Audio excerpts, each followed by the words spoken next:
Hello दोस्तों। तो start करते हैं डिफरेंशियल इक्वेशन की लास्ट एक्सरसाइज, जिसमें हमारा टाइप है लीनियर डिफरेंशियल इक्वेशन। ठीक है, जिसमें हमारा टाइप है लीनियर डिफरेंशियल इक्वेशन। क्या होता है, कैसे करते हैं, सब देखेंगे हम इसमें। बट मैं ये बता दूं कि ये सबसे इजी एक्सरसाइज है। बस डायरेक्ट क्वेश्चंस आएंगे, तुम्हें दिखना चाहिए कि लीनियर डिफरेंशियल इक्वेशन है। ठीक है, उसकी फॉर्म मैं बता देता हूं, या फिर तुम ऐसे भी देख सकते हो जिसकी डिग्री सेम नहीं होगी, या फिर जिसमें वेरिएबल सेपरेट नहीं होंगे, यानी कि पहले वाले दो टाइप जो भी डिफरेंशियल इक्वेशन नहीं होगी तो वो डेफिनेटली लीनियर डिफरेंशियल इक्वेशन होगी। ठीक है, ये इस फॉर्म में होगी, देखो dy by d x plus p y equal to q. ठीक है, इस फॉर्म में। इसमें एक तो तुम्हारा फैक्टर होगा dy बाई डी एक्स एक टर्म में, दूसरे में y होगा सिर्फ, और y के मल्टीप्लाई में कुछ होगा और RHS में कुछ होगा। अब ये जो p और q है ये कुछ भी हो सकते हैं। कुछ भी से मेरा मतलब फिक्स कुछ भी। जो p और q है या तो ये कांस्टेंट वैल्यू हो सकती है, 5 6 7 8 9 कुछ भी। ठीक है, कांस्टेंट वैल्यूज, या फिर ये क्या हो सकती है, x की टर्म्स में कोई भी value, x square, sine x, e to the power x, log x, कुछ भी हो सकती है x की टर्म्स में। ध्यान रखना ये y की टर्म्स में नहीं हो सकती, तो ये x की टर्म्स में कुछ भी हो सकती है। x की टर्म्स का फंक्शन कह सकते हैं वैसे। x की टर्म में कुछ भी, sin x, log x, tan x, cot x, x square by 2, 3, 1 by 1 plus x, कुछ भी हो सकता है। जब ऐसा होगा फट से पहचान लेना, y के जो मल्टीपल में है, y का कोफिशिएंट है वो होगा तुम्हारा p, और जो RHS में होगा वो होगा तुम्हारा Q। जब तुम इतना कर लोगे तो उसके बाद सीधा सीधा फॉर्मूला है। तुम्हें सबसे पहले फर्स्ट स्टेप 1 क्या होगा, इंटीग्रेटिंग फैक्टर निकालो। ठीक है, इंटीग्रेटिंग फैक्टर क्या होता है, कैसे निकालते हैं ये हमें पढ़ना है। क्या होता है ये सब हमें नहीं पढ़ना। ठीक है, वो तो तुम ज्यादा डीप स्टडी करोगे तो तुम इसका डेरिवेशन देख सकते हो, बट हमारे पास इतना टाइम नहीं है, हम थोड़ा फास्ट में चल रहे हैं। तो इंटीग्रेटिंग फैक्टर कैसे निकालते हैं वो हम देख लेते हैं। ध्यान रखना, जब भी लीनियर डिफरेंशियल इक्वेशन होगी तो पहले इस फॉर्म में लेके आओ, p और q को पहचानो और सीधा इंटीग्रेटिंग फैक्टर निकालो। उसके बाद फॉर्मूले में पुट करो, आंसर आ गया। 3 स्टेप का क्वेश्चन है बस। तो इंटीग्रेटिंग फैक्टर का फॉर्मूला है e टू द पावर, हमेशा e आएगा, e की पावर में इंटीग्रेशन p dx। जो भी p होगा उसका इंटीग्रेशन कर देना है x के रेस्पेक्ट में, और उसको e की पावर में चढ़ा देना है। बस ये बन जाएगा तुम्हारा इंटीग्रेटिंग फैक्टर। एक बार इंटीग्रेटिंग फैक्टर निकल आया तो उसके बाद फॉर्मूले में डाल देना। क्या है formula, integrating factor into y equal to बड़ा integration integrating factor into q into dx। बस इसको सॉल्व कर देना, आंसर आ जाएगा। कुछ भी वेरिएबल सेपरेट नहीं करने हैं, कुछ भी इधर उधर नहीं ले जाना है, सीधा ऐसे पुट करना है, आंसर आ जाएगा। ठीक है, तो कर लेते हैं इसका एक क्वेश्चन। ठीक है, 1-2 क्वेश्चन करते हैं, सिर्फ एक क्वेश्चन से काम नहीं चलेगा।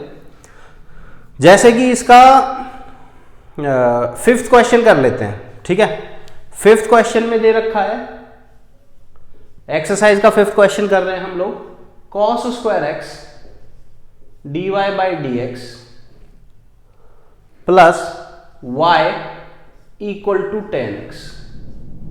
ठीक है, ये हमें क्वेश्चन में दे रखा है। ये और ये फॉर्म बिल्कुल मैच नहीं खा रही है, बट पहचानने का तरीका क्या है, तुम देख सकते हो वेरिएबल सेपरेट तो होंगे ही नहीं।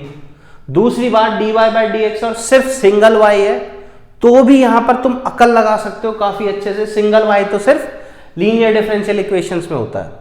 अब तुम्हें क्या करना है, dy बाई डी एक्स का जो कोफिशिएंट है उसको 1 बनाना है, तो तुम इस cos स्क्वायर x से डिवाइड कर दोगे होल इक्वेशन को।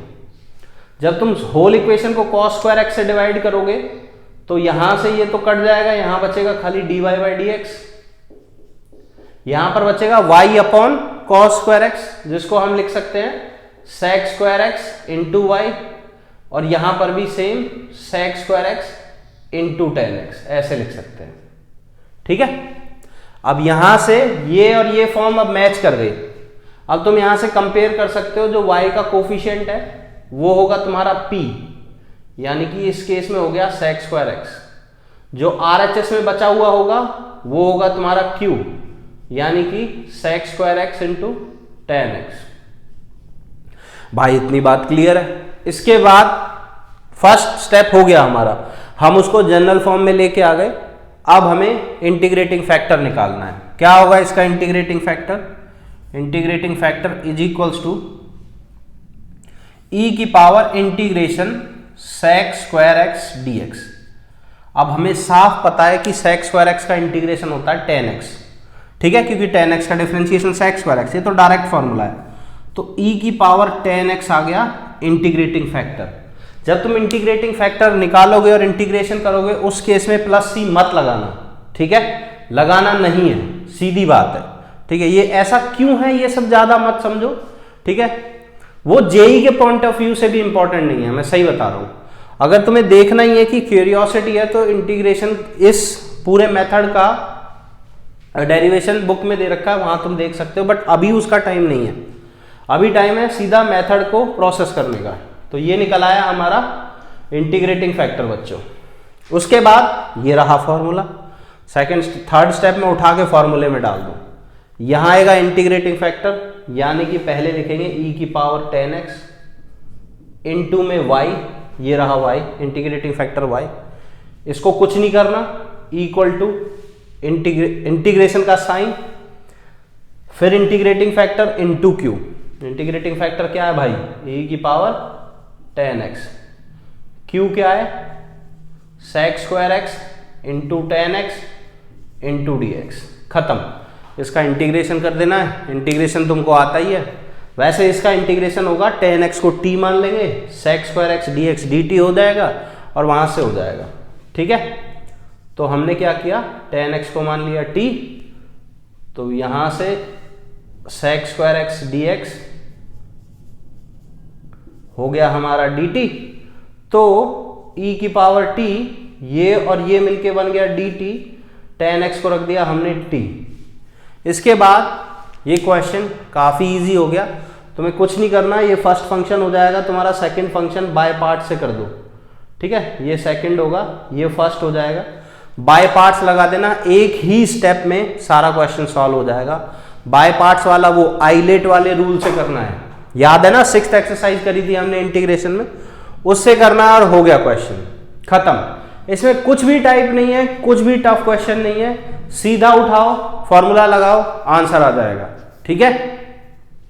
इसमें जो दूसरा टाइप बनता था dx बाई dy, वो इस साल सीबीएसई में से हट गया है, बट उसका क्वेश्चन कर लेते हैं, अगर कोई दिखेगा तो हम कर लेते हैं क्वेश्चन, अदरवाइज वो हट चुका है, ठीक है। और बाकी का सारे क्वेश्चन इसी तरीके से होंगे। तो एक और क्वेश्चन देख लेते हैं इसका, ये एक्सरसाइज काफी इजी है, तुम बैठ के लगाओगे तो फटफट हो जाएगी। चलो एक बार देखते हैं बच्चों, कोई और dx बाई dy की फॉर्म में अगर हमें मिल जाता है तो हम वही क्वेश्चन कर लेते हैं। पहले 7-8 क्वेश्चंस में से ऐसा कोई भी क्वेश्चन नहीं है, 9 में भी नहीं है, 10वें में भी नहीं है। हाँ 10th क्वेश्चन है ऐसा क्वेश्चन, ठीक है। जैसे कि देखो 10th क्वेश्चन हमें दे रखा है x plus y d y by d x equal to 1, x plus y into d y by d x equal to 1, ठीक है। तो इस केस में तुम dy बाई डी एक्स को जैसे ही अकेला करोगे, मतलब उसका कोफिशिएंट 1 करोगे, तो तुम्हारे पास आ जाएगा dy by d x is equals to 1 upon x plus y. तो तुम यहां से साफ देख सकते हो बच्चों कि ये वाली फॉर्म नहीं बन रही है जो भी हमने पढ़ी थी, ठीक है। तो मतलब ये हमारा वो वाला मेथड फेल हो गया। तो इसमें अब जो दूसरी फॉर्म बनती है वो पढ़ लेते हैं। सारी चीजें सेम रहेंगी, जहां x है वहां y आ जाएगा, जहां y था वहां x आ जाएगा, ठीक है। तो फॉर्म आएगी जो नई वाली है dx बाई डी वाई, ठीक, plus px equal to q। अब इसमें जो p और q होंगे या तो वो कांस्टेंट होंगे या फिर वो y के फंक्शन होंगे, ठीक है। y की टर्म्स में कुछ भी हो सकते हैं, sine y, cos y, tan y, कुछ भी। उसके बाद इंटीग्रेटिंग फैक्टर निकालेंगे, तो वो होगा e की पावर इंटीग्रेशन p dy, क्योंकि ये y के फंक्शन होंगे। उसके बाद हम करेंगे, फॉर्मूला ये होगा फाइनल आंसर का x इंटू इंटीग्रेटिंग फैक्टर, उसमें था y इंटू इंटीग्रेटिंग फैक्टर, इसमें x into integrating factor equal to integrating factor into q और लास्ट में dy, वहां dx था यहां dy। तो देखो सबसे पहले इस फॉर्म में लाते हैं इसको, dx बाई dy लाते हैं, तो dx बाई dy यानी कि बोथ साइड रेसिप्रोकल कर देते हैं, तो ये आ जाएगा dx by dy equal to x plus y. ठीक है, y को उधर भेज देते, x को उधर भेज देते हैं, तो ये आ जाएगा dx by dy minus x equal to y. अब कंपेयर करो इसको और इसको, तो कंपेयर हो जाएगा बड़े आराम से। p होगा x का कोफिशिएंट जो कि है -1, q होगा RHS की वैल्यू जो कि है y। फट से इधर डाल देते हैं, क्वेश्चन हो गया सॉल्व। ठीक है, तो इंटीग्रेटिंग फैक्टर में इंटीग्रेटिंग फैक्टर क्या आ जाएगा, e की पावर इंटीग्रेशन p dy, तो -1 dy, -1 का इंटीग्रेशन होगा माइनस y। ठीक है, माइनस x मत कर देना, तो e की पावर -y आ गया। फिर फॉर्मूले में डाल देते हैं x e की power -y equal to integration, थोड़ा सीधा लिखते हैं, इंटीग्रेशन इंटीग्रेटिंग फैक्टर यानी e की पावर -y, q जो कि है हमारा y इंटू dy। अब इसमें फर्स्ट फंक्शन सेकंड फंक्शन लगा देंगे, फर्स्ट फंक्शन हो जाएगा तुम्हारा y, सेकंड फंक्शन हो जाएगा e की पावर -y, आइलेट वाला रूल लग जाएगा, इंटीग्रेशन बाय पार्ट्स, सीधा क्वेश्चन सॉल्व हो जाएगा बस। तो तुमने देखो इसमें जो लास्ट की एक्सरसाइज है काफी इजी है, इस पे ज्यादा स्ट्रेस नहीं देना। और बच्चों मैं यही कहूंगा कि डिफरेंशियल इक्वेशन के क्वेश्चंस, एक्स्ट्रा क्वेश्चन बेशक मत लगा के जाना। ठीक है, सिर्फ इसकी एनसीईआरटी और मिसलेनियस कर जाना अच्छे से, सारे सॉल्यूशंस इंटरनेट पे अवेलेबल है, सॉल्यूशन देखना, समझना और रट जाना, खत्म। इसमें तुम्हारा कोई एक भी नंबर नहीं काट पाएगा अगर तुम लास्ट डे के लास्ट 2 डेज में भी ये पढ़ के चले जाते हो तो। ठीक है, 5-6 आवर्स लगेंगे बट आराम से ये पूरा चैप्टर हो जाएगा। इसमें ज़्यादा क्वेश्चन बाहर से आते नहीं है, तो ज़्यादा टेंशन लेने की ज़रूरत नहीं है।